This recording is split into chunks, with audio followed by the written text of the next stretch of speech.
हाँ जी, नमस्कार आप सभी को। आप सभी का स्वागत है अपने इस चैनल एडुरोही पर। मैं आपका अपना विजय भारत आप सभी का स्वागत करता हूं।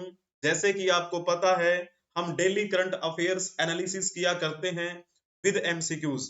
आज 22 मार्च शुक्रवार के दिन आप सभी का स्वागत है अपनी डेली की क्लास सुप्रभात सीरीज में। तो चलिए जी, पहली न्यूज की तरफ हम रुख करते हैं। दिल्ली एक्साइज पॉलिसी केस के बारे में हम बातचीत करेंगे। तो इस न्यूज को हमने कल भी कवर किया था। तो कल आपको क्या बताया था कि दिल्ली हाई कोर्ट ने ईडी से जवाब मांगा था रिलेटेड टू अरविंद केजरीवाल, क्योंकि ईडी जो है वो बार बार अरविंद केजरीवाल को सम्मन भेज रही थी, लेकिन फिर भी अरविंद केजरीवाल उसमें क्या है शामिल नहीं हो रहे थे पूछताछ के लिए। और इसी से संबंधित ये कुछ पॉइंट हमने डिस्कशन किए थे। अरविंद केजरीवाल ने क्या पॉइंट रखे थे, यानी कि उनके वकील द्वारा ये कहा गया था कि उनको डर है कि ईडी उन्हें पूछताछ के बहाने गिरफ्तार कर लेगी। और आज ये जो न्यूज आप देख पा रहे होंगे, तो अरविंद केजरीवाल को ईडी ने गिरफ्तार कर लिया है। यही न्यूज आज जो है वो आपके सामने दिखाई दे रही है, जैसा अरविंद केजरीवाल का मानना था। दिल्ली के मुख्यमंत्री और आम आदमी पार्टी के संयोजक अरविंद केजरीवाल को अरेस्ट कर लिया गया है। और जो मुद्दा क्या है, तो 2021-22 में दिल्ली सरकार द्वारा एक उत्पाद शुल्क नीति का निर्माण किया गया और उसके निर्माण और क्रियान्वयन में भ्रष्टाचार और धन शोधन के आरोप में ये ईडी ने उन्हें गिरफ्तार किया है। ये आरोप उन पर लगाया गया है। तो यही विवाद था। तो चलिए जी, एक क्वेश्चन आपसे पूछ लेते हैं। हम बार बार ईडी के बारे में बात कर रहे हैं। ईडी यानी कि इन्फोर्समेंट डायरेक्टरेट, हिंदी में कहें तो प्रवर्तन निदेशालय। तो आप ये बताइए, प्रवर्तन निदेशालय का मुख्यालय कहां पर है? चार ऑप्शन आपके सामने दिए गए हैं, बताने का प्रयास करेंगे। ईडी काफी दिनों से चर्चा का विषय बना हुआ है, ये ईडी है ना। ईडी का क्या उद्देश्य है वो भी आपके सामने हम बातें रखेंगे, डिस्कशन करेंगे उसके बारे में भी। पहले ये बता दीजिए कौन सा इसमें से ठीक रहेगा। तो जिन्होंने ऑप्शन टिक किया होगा, ऑप्शन बी उनका बिल्कुल ठीक रहेगा, नई दिल्ली। प्रवर्तन निदेशालय का जो हेडक्वार्टर है वो नई दिल्ली में है। एक सेकंड, कलर चेंज कर लेते हैं। प्रवर्तन निदेशालय की अगर बात की जाए तो आप कह सकते हैं directorate general of economic enforcement निदेशालय। ये भारत सरकार के वित्त मंत्रालय के अधीन कार्य करता है। वित्त मंत्रालय का कौन सा विभाग है? तो एक राजस्व विभाग है। भारत सरकार के वित्त मंत्रालय के राजस्व विभाग के अधीन ये एक जांच एजेंसी है। जांच करने का कार्य इस एजेंसी का है। इसका मुख्यालय जैसे आपको बताया मैंने नई दिल्ली में, जैसा आपसे क्वेश्चन में पूछा गया था। ईडी के प्रमुख कार्यों में फेमा 1999 के उल्लंघन से संबंधित मामलों, हवाला लेन देन, फॉरेन एक्सचेंज रिकरेटिंग के मामलों की जांच करना इत्यादि शामिल है। तो जैसे हम बात करते हैं मनी लॉन्ड्रिंग का जो मुद्दा होता है, तो मनी लॉन्ड्रिंग के जो विषय होते हैं वो कौन देखती है? उन अपराधों को रोकने के लिए ईडी का जो है वो निर्माण किया गया। तो सबसे पहले बात आती है मनी लॉन्ड्रिंग होती क्या है? मनी लॉन्ड्रिंग, इसका मतलब सिंपल सा अगर आप देखें तो अवैध रूप से कमाए गए काले धन को वैध रूप से कमाए गए धन के रूप में प्रस्तुत करना, ये होता है मनी लॉन्ड्रिंग। सिंपल सा है, अवैध तरीके से कमाए गए काले धन को वैध तरीके से कमाए गए धन के रूप में प्रदर्शित करना मनी लॉन्ड्रिंग कहलाता है। सिंपल सी बात है, अगर आप एक व्यवस्थित ढंग से नहीं बल्कि एक अवैध तरीके से अगर पैसे कमा रहे हैं और ये दिखाना चाहते हैं कि ये तो सारा का सारा एक वैध तरीके से कमाया हुआ है, तो इस प्रकार से बहुत से केस आते हैं। इन सभी केसेस की जांच करने की जो बात है वो किसके हिस्से में आती है? ईडी, प्रवर्तन निदेशालय के बारे में। ठीक है, तो इस प्रकार आपको ये कुछ बातें इस न्यूज के बारे में ध्यान रखनी है।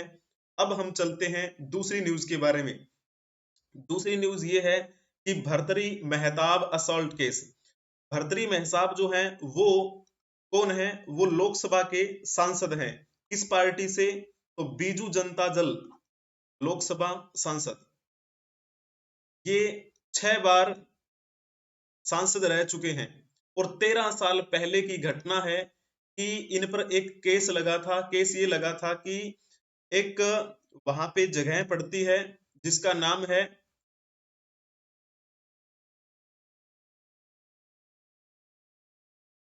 वहां पर इनको एंट्री नहीं दी गई थी इनके साथियों को। इसी वजह से इन पे आरोप लगाया गया कि भरतारी मेहताब ने एक पुलिस उप निरीक्षक के साथ में मारपीट की है। और मारपीट का जो मुद्दा उठा वो 13 साल पहले यानी कि 2011 की बात है।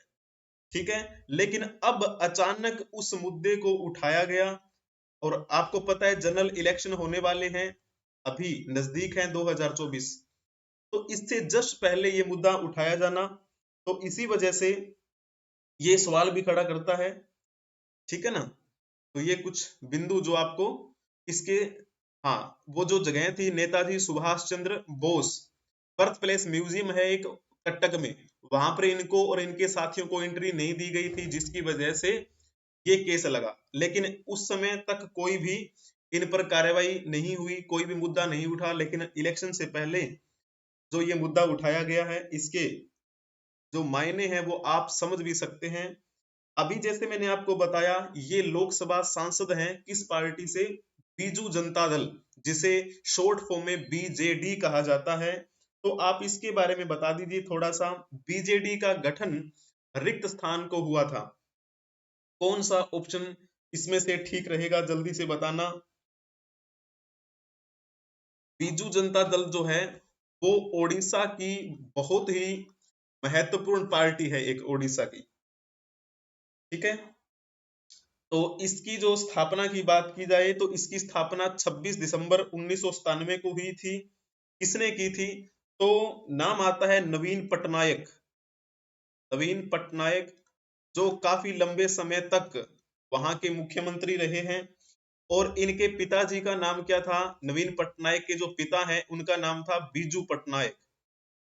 इन्होंने अपनी पार्टी का नाम अपने पिताजी के नाम पर रखा, बीजू जनता दल। ठीक है, और इसकी स्थापना 26 दिसंबर 1997 को हुई। बीजू जनता दल ने केंद्र और ओडिशा में भारतीय जनता पार्टी के साथ मिलकर अनेकों गठबंधन भी किए। ठीक है, तो जब बात करते हैं ऑप्शन ए के बारे में, ऑप्शन ए 28 दिसंबर 1885 को मुंबई के गोकुलदास तेजपाल संस्कृत कॉलेज में भारतीय राष्ट्रीय कांग्रेस की स्थापना हुई थी ए ओ हयूम के नेतृत्व में। और इनका जो पहला अधिवेशन था वो कहां पे हुआ? बम्बई में। और उस बम्बई के भारतीय राष्ट्रीय कांग्रेस के पहले अधिवेशन में अध्यक्षता किसने की थी? तो नाम आता है व्योमेश चंद्र बनर्जी का। जब हम ऑप्शन बी की बात करते हैं, 14 अप्रैल 1984, इस दिन क्या हुआ था? तो इस दिन बसपा जो पार्टी है, बहुजन समाज पार्टी, उसकी स्थापना हुई थी। किसने की थी? माननीय काशीराम जी ने, है ना।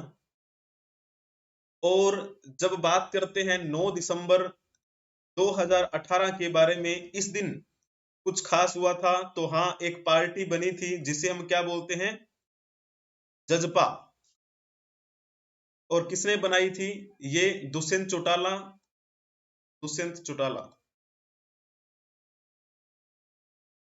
जननायक जनता पार्टी, दुष्यंत चौटाला जो है, उन्होंने चौधरी देवीलाल जो थे हमारे भारत के उप प्रधानमंत्री, उन्हीं के विचारों को आगे बढ़ाते हुए इस पार्टी का गठन किया था दुष्यंत चौटाला ने।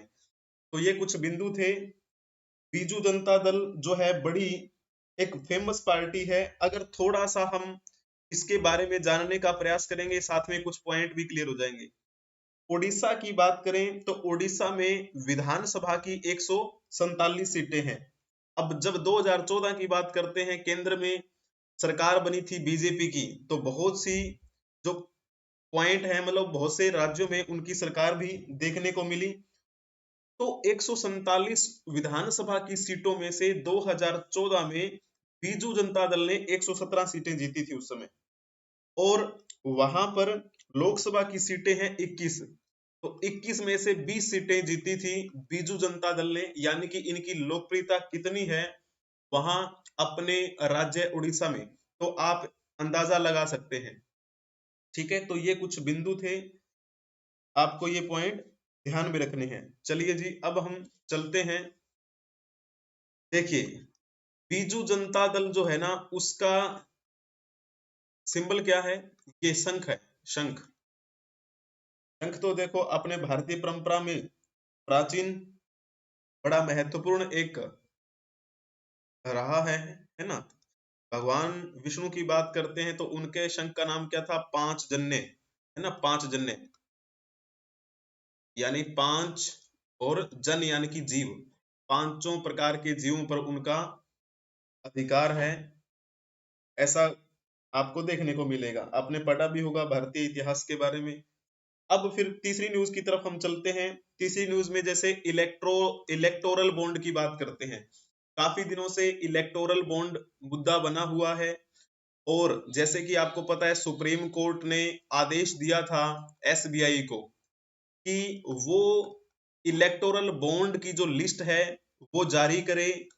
जारी ये करना है कि किसने इलेक्टोरल बॉन्ड खरीदे हैं और किसने इलेक्टोरल बॉन्ड जो हैं वो भुनाए हैं, यानी कि उनसे पैसे लिए हैं, रिडीम किए हैं, सारी की सारी जानकारी दें।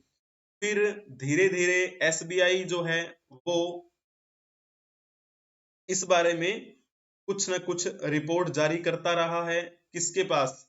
जो हमारा भारत निर्वाचन आयोग है उसके पास। तो फिर थोड़ी कुछ और जो बातें थी वो सुप्रीम कोर्ट ने कही कि हमें वो आप बताइए कि जो एक अल्फा न्यूमेरिक नंबर होता है ना, जिसकी बदौलत हम ये पता लगा सकते हैं कि किसने वो इलेक्टोरल बॉन्ड खरीदा, और वो खरीदा गया बॉन्ड किसने भुनाया, यानी कि किससे उसने पैसे निकलवाए, यानी कि वो संबंध हमें पता करना है। सुप्रीम कोर्ट ने फाइनली ये बात कही। तो इलेक्शन कमीशन ऑफ इंडिया को एसबीआई ने रिपोर्ट सौंप दी। अब रिपोर्ट सौंप देने के बाद ईसीआई ने अपनी ऑफिशियल वेबसाइट पे अपनी कंप्लीट लिस्ट जारी कर दी है डोनर्स की, और कौन कौन सी पार्टियां हैं जिन्होंने ये जो भुनाए हैं इलेक्टोरल बॉन्ड, और साथ में यूनिक नंबर कौन कौन से हैं, वो सारी की सारी बातें ये कल ही उन्होंने अपनी वेबसाइट पर डाली हैं। ठीक है, तो ये अभी मैंने आपको बताया सुप्रीम कोर्ट का डायरेक्टिव था एसबीआई को, एसबीआई ने ये जारी कर दिया। किसको जारी किया? ईसीआई को, और ईसीआई ने फिर अपनी ऑफिशियल वेबसाइट पे जारी कर दिया ये। ठीक है, तो यहां पर जब आप ईसीआई यानी कि इलेक्शन कमीशन ऑफ इंडिया की ऑफिशियल वेबसाइट को चेक करेंगे तो वहां पे एक ऐसे लिखेगा आपको, डिस्क्लोजर ऑफ इलेक्टोरल बॉन्ड। ये देखिए डेट, थर्सडे 21 मार्च 2024 शाम को, यानी कि कल शाम को ही इन्होंने ये डाली है अपनी ऑफिशियल वेबसाइट। ये भी ऑफिशियल वेबसाइट पे डाला हुआ है, तो दोनों की दोनों पीडीएफ आप चेक कर सकते हैं, आपको चेक करनी हो तो। ठीक है, ये वो है detail of electoral bond submitted by SBI, और ये वो हैं जो उन्होंने क्या है परचेज किए हैं। परचेज डिटेल इसमें है, रिडीम्पशन डिटेल इसमें है, तो दोनों आपको वहां पर मिल जाएंगे। साथ में ये भी पता चल जाएगा कि किस पार्टी का संबंध था किस इलेक्टोरल बॉन्ड से। तो ये सारी इंफॉर्मेशन उन्होंने जारी कर दी है। अब इस जारी लिस्ट में से क्या पता चला है कि कांग्रेस को सबसे ज्यादा पैसा दिया है किसने? वेदांता ने। और बीजेडी को सबसे ज्यादा पैसा किसने दिया है? एसएल माइनिंग ने। ठीक है, जब हम बात करते हैं बीजेपी की, तो बीजेपी ने जो पैसे इनकेस्ट करवाए हैं वो हैं 6060.5 करोड़ रुपए। तो इतने में से 584 करोड़ रुपए देने वाली एक ही कंपनी है बीजेपी को, वो है MEIL। यानी कि अब क्या हो गया, ये तो डोनर है MEIL, और ये कौन है? रिसीवर, यानी कि भुनाने वाले। ठीक है, रिसीवर। तो इस प्रकार से आपको ये इंफॉर्मेशन मिली है, कहां से? जो एसबीआई ने डाटा दिया है ईसीआई को, और ईसीआई ने अपने ऑफिशियल वेबसाइट पर डाला है उससे।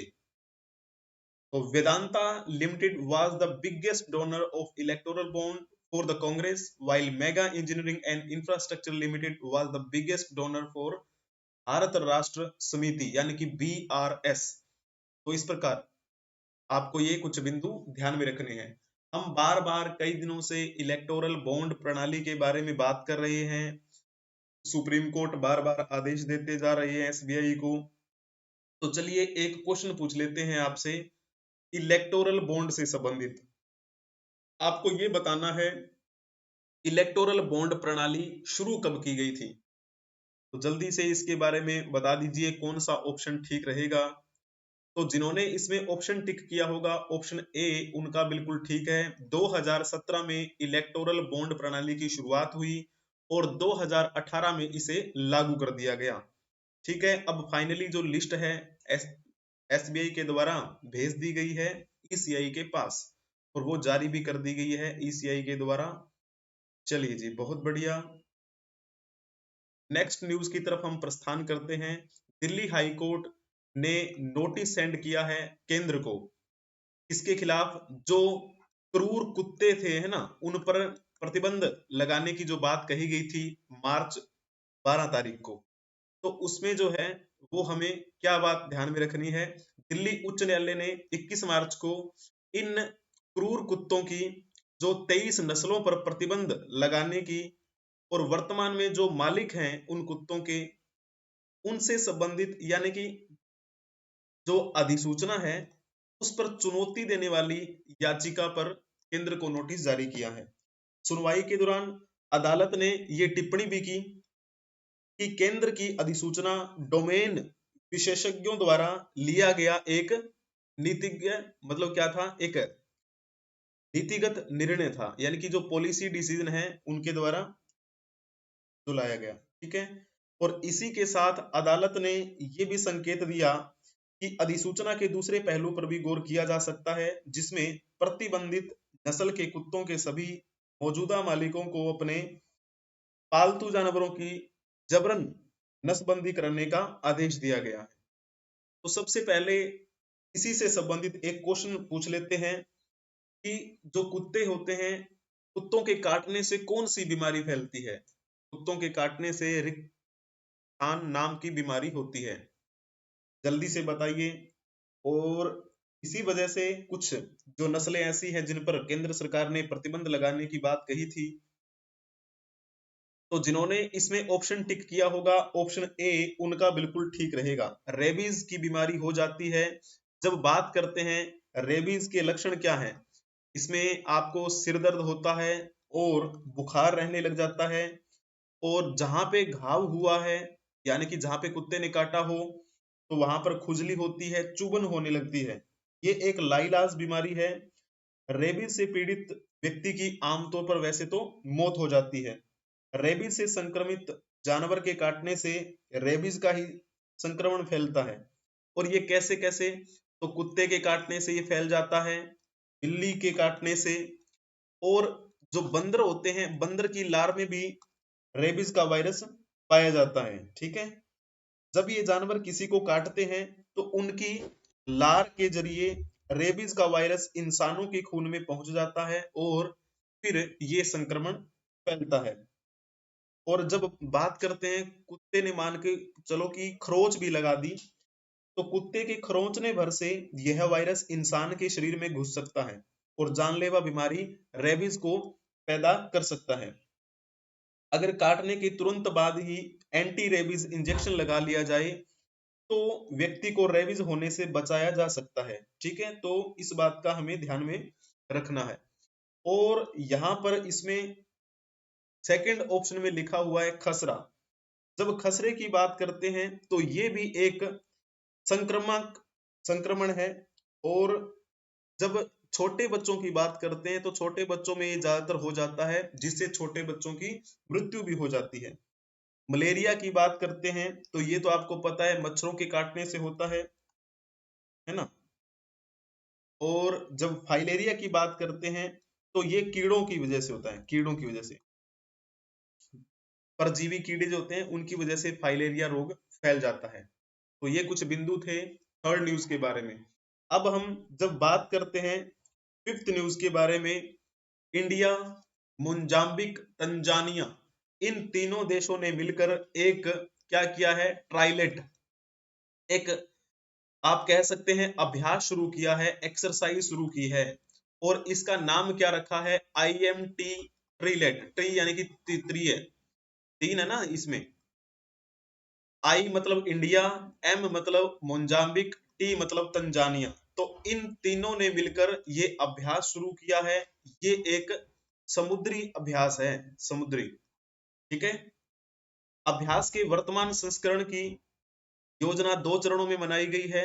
एक तो 21 से लेकर 24 मार्च, ठीक है ना, 21 मार्च से लेकर 24 मार्च 2024, और दूसरे की बात करते हैं तो वो 24 मार्च से लेकर 27 मार्च 2024 तक। तो ये दो जो चरण हैं इसमें आपको देखने को मिलेंगे। जब बात करते हैं INS तीर के बारे में, INS तीर और एक है INS सुजाता, ये इस ट्राइलेटरल अभ्यास के इस आगामी संस्करण में भाग लेने वाले हैं, ठीक है। जो अभी होने वाला पहला संस्करण है ना, उसमें भाग लेंगे। इसमें तंजानिया और मोजाम्बिक की नौसेनाओं के साथ INS जो है वो भी क्या है, एक भागीदार के रूप में अभ्यास करेंगे। चलिए जी, यहाँ पर ये देखिए फोटो आप देख पा रहे होंगे। ये जो फोटो है यानी कि जो न्यूज ही हमने उठाई है वो PIB से, PIB प्रेस इंफॉर्मेशन ब्यूरो। तो थोड़ा सा यहाँ पर इस न्यूज से हटकर आपको बता देते हैं, कल ही एक न्यूज हमने कवर की थी कि PIB के अंतर्गत फैक्ट चेक यूनिट जो है वो केंद्र सरकार ने लाया है ना, लेकिन उस पर क्या है, विरोध हुआ, विरोध करते हुए याचिका लगाई गई, सुप्रीम कोर्ट तक ये बात पहुंची। लेकिन जो शिकायत करने वाले थे उनका कहना था कि ये अभिव्यक्ति की आजादी जो है वो उसके खिलाफ है, क्योंकि सरकार तो इसे अपने हिस्से में ही रखेगी, और जब भी कोई सरकार की आलोचना करेगा उस आलोचना को भी ये गलत ठहरा देंगे, ये कहकर कि ये फैक्ट चेक यूनिट के तहत स्टिक नहीं बैठती। इसी वजह से क्या किया है, PIB के अंतर्गत फैक्ट चेक यूनिट पर नियुक्ति यानी कि इसके गठन पर क्या है, रोक लगा दी है सुप्रीम कोर्ट ने। ये एडिशनल जो न्यूज है वो आपको ध्यान में रखनी है, ठीक है, क्योंकि ये कल हमने पढ़ा था PIB के बारे में, तो PIB जैसे ही नाम लिया तो थोड़ी याद आ गई। तो अब चलिए वापिस हम उसी न्यूज के पास चलते हैं जिसके बारे में हम बात कर रहे थे, यानी कि ट्राइलेट अभ्यास के बारे में बात कर रहे थे, जिसमें भारत, तंजानिया और मोजाम्बिक जो है वो हिस्सा ले रहे हैं। तो इस बंदरगाह प्रवास के दौरान भारतीय नौसेना के जहाज वहां पर आने जाने वालों के लिए खुले रहेंगे, और जो भी मेजबान नौसेनाओं के साथ खेल और सांस्कृतिक आदान प्रदान में भी भाग लेंगे। तो ये कुछ बिंदु थे इसके बारे में, यानी कि ट्राइलेट अभ्यास के बारे में। अब 3 देशों के नाम मैंने यूज किए थे, एक तो अपने भारत के बारे में बात की, और एक बात की थी मोजाम्बिक के बारे में, और एक बात की है तंजानिया के बारे में। तो इन तीनों में से एक देश तंजानिया के बारे में एक क्वेश्चन मैंने आपसे पूछा है, यानी कि तंजानिया देश की राजधानी कौन सी है, वो आपको बताना है। तंजानिया देश की राजधानी का नाम बताइए, कौन सा ऑप्शन इसमें ठीक रहेगा।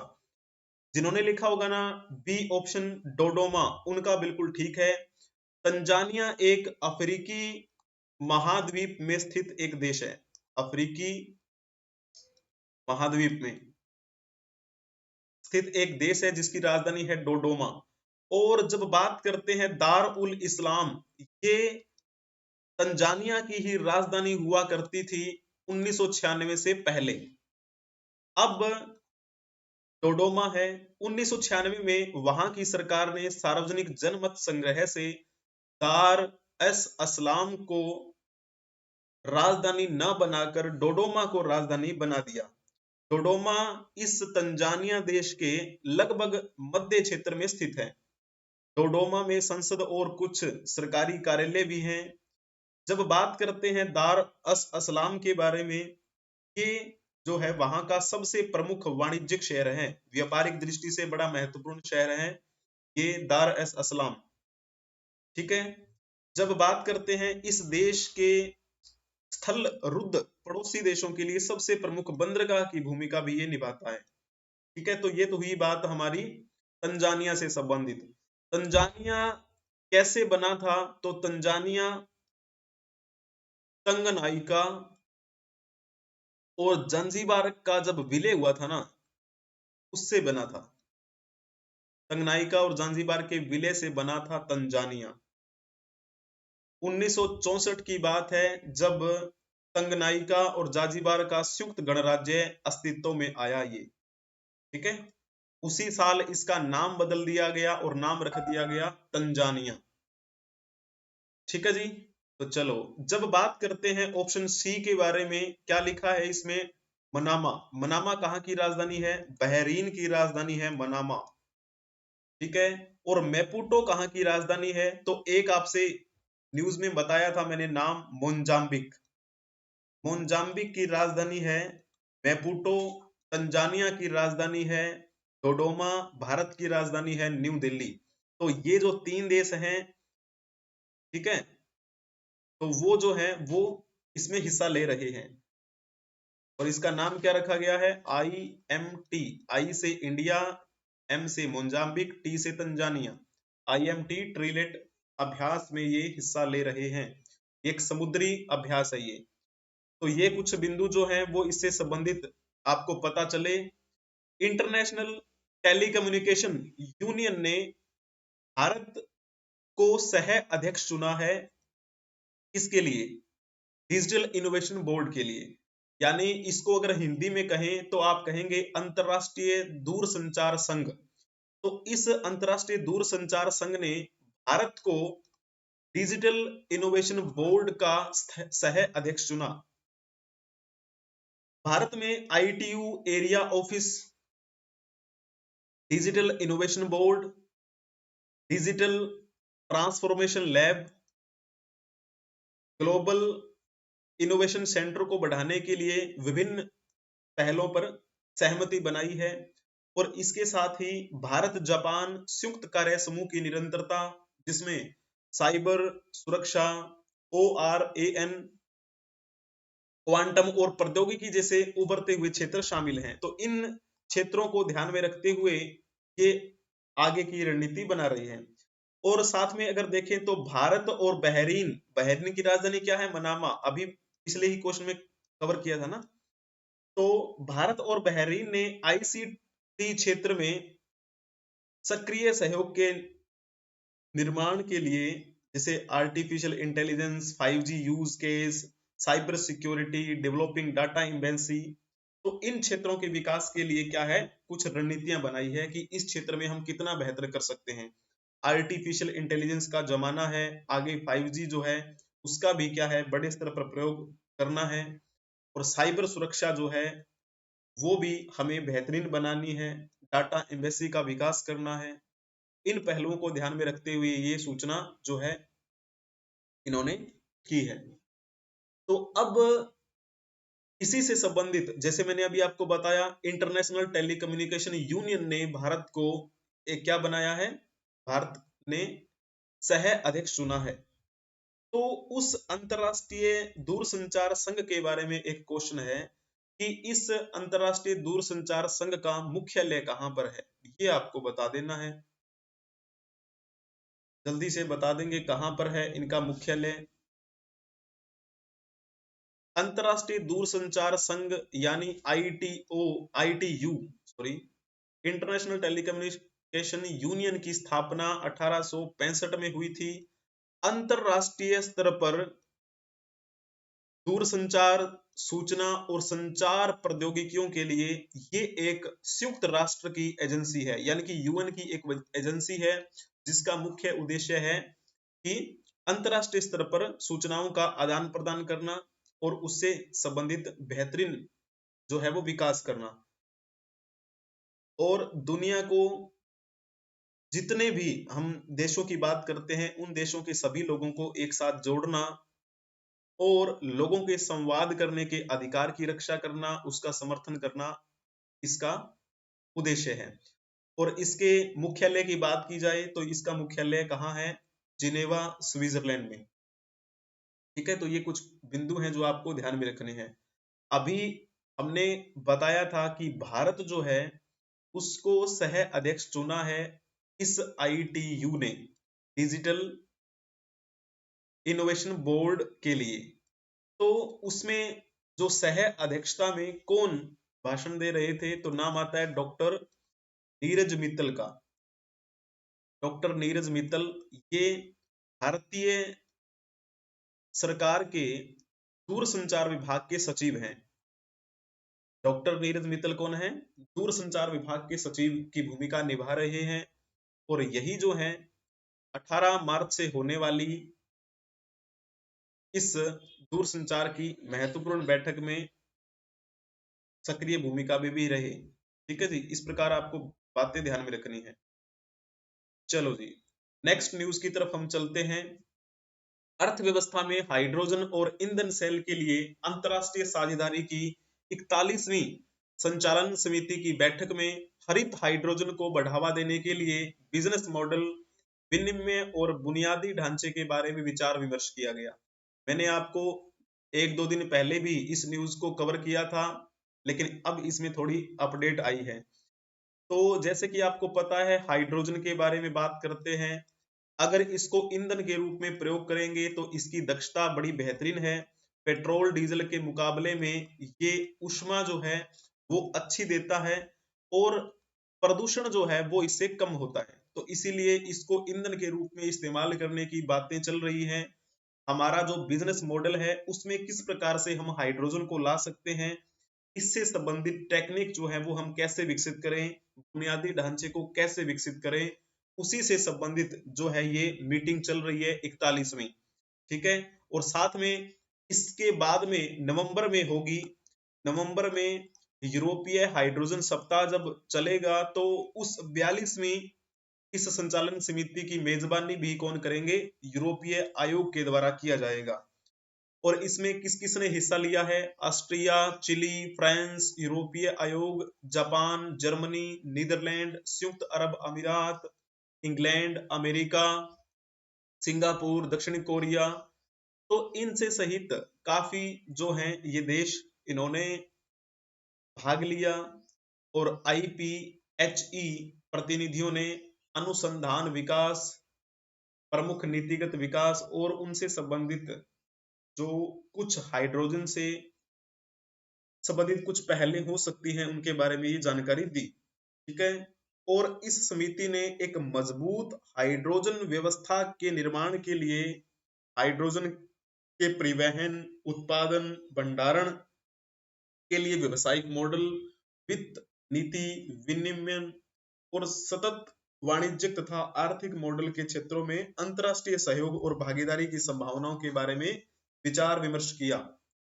अब एक क्वेश्चन आपसे पूछ लेते हैं, इसका आप जवाब दे दीजिएगा कौन सा इसमें से ठीक रहेगा।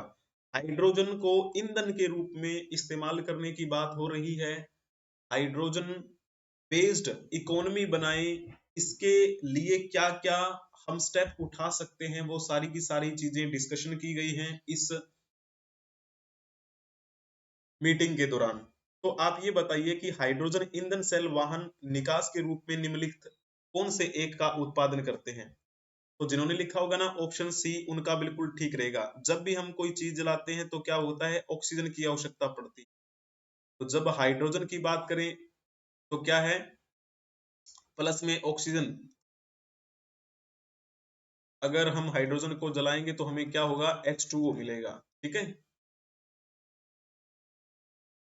अब एक न्यूज और कवर कर लेते हैं हम। Ministry of IB, ministry of IB जो है उसने सोशल मीडिया इन्फ्लुएंसर्स के लिए एक सूचना जारी की है कि आप अगर एक इन्फ्लुएंसर की भूमिका निभा रहे हैं तो इस बात का ध्यान रखें कि जो भी आप सट्टेबाजी से संबंधित कुछ विज्ञापन करते हैं पैसों के लिए, तो वो आप बंद कर दीजिए, उस पर क्या है लगाम लगाइए।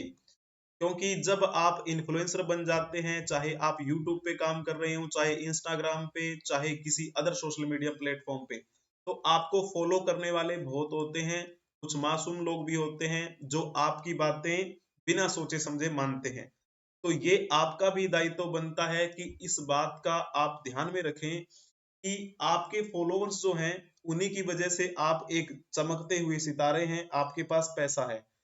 तो उस जगह का फायदा आप ना उठाएं, बल्कि जो आपको फॉलो करते हैं उनको एक अच्छी शिक्षा दें।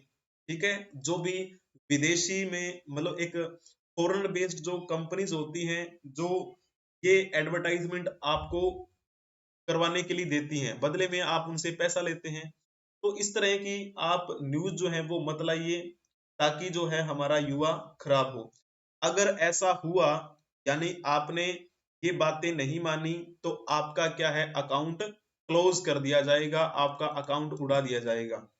ठीक है, तो ये सभी समर्थनकर्ताओं और इन्फ्लुएंसर्स के लिए ये परामर्श है। परामर्श में ये चेतावनी दी गई है कि इसका अनुपालन करने में अगर कोई विफल हुआ, तो कंज्यूमर प्रोटेक्शन एक्ट 2019 के प्रावधानों के अंतर्गत कार्रवाई हो सकती है, जिससे सोशल मीडिया पोस्ट या खातों को हटाया जा सकता है और उसे निष्क्रिय किया जा सकता है। ठीक है, और इस से संबंधित जो कानून लागू किए गए हैं उनमें सजा का भी प्रावधान है, तो दंड भी दिया जा सकता है। इस बात का बखूबी ध्यान रखें। मेरे को बड़ी अच्छी लगी ये न्यूज, लेकिन हम कह सकते हैं वास्तव में बहुत अच्छा कदम है ये। इन्फ्लुएंसर्स के लिए क्या है कि उनके पास ये ओहदा है, या आपने मेहनत की है, या भगवान ने आपको उस जगह पे पहुंचाया है कि आपको कुछ लोग फॉलो करते हैं, तो आपका इतना दायित्व तो बनता है कि आपको फॉलो करने वाले जो लोग हैं वो भी एक अच्छे विकास की तरफ बढ़े।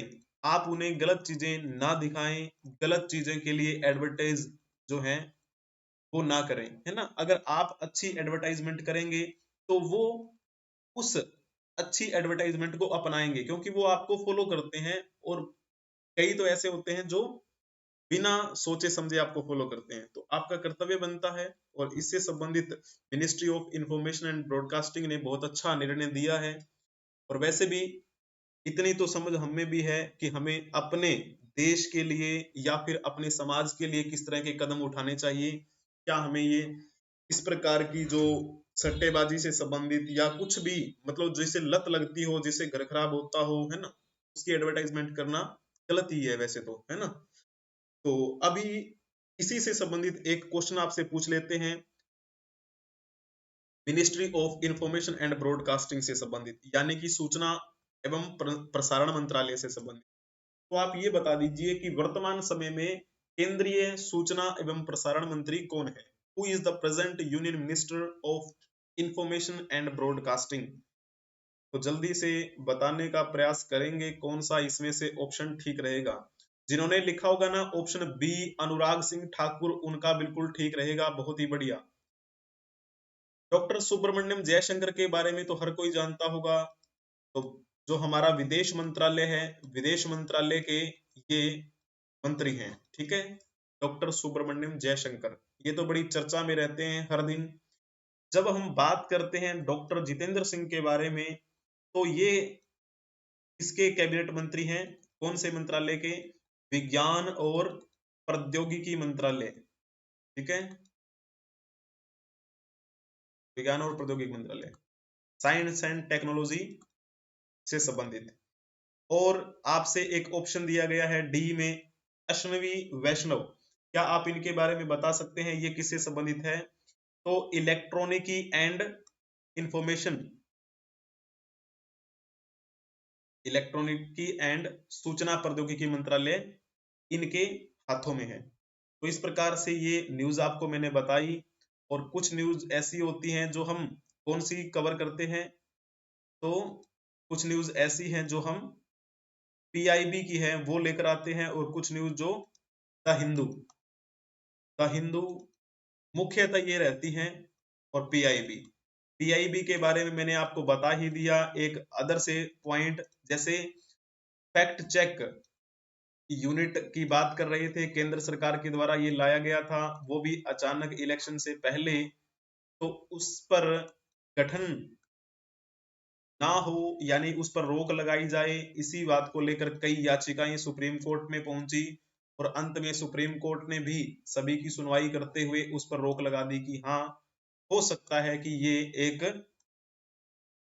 अभिव्यक्ति पर कुठाराघात जैसा हो। और आगे का निर्णय क्या रहता है, इसकी अपडेट क्या रहती है, वो तो आपको बताते ही चलेंगे। आपकी जो ये डेली क्लास रहती है, इसकी प्ले लिस्ट आपको मिल जाती है और प्ले लिस्ट बनी हुई है इस चैनल पे, एडुरोही ऑफिशियल। तो एडुरोही ऑफिशियल चैनल को आप सब्सक्राइब कर लेना। एक शॉर्ट्स के लिए अलग से चैनल है, एडुरोही ऑफिशियल शॉर्ट्स, उसे भी आप सब्सक्राइब कर लेना।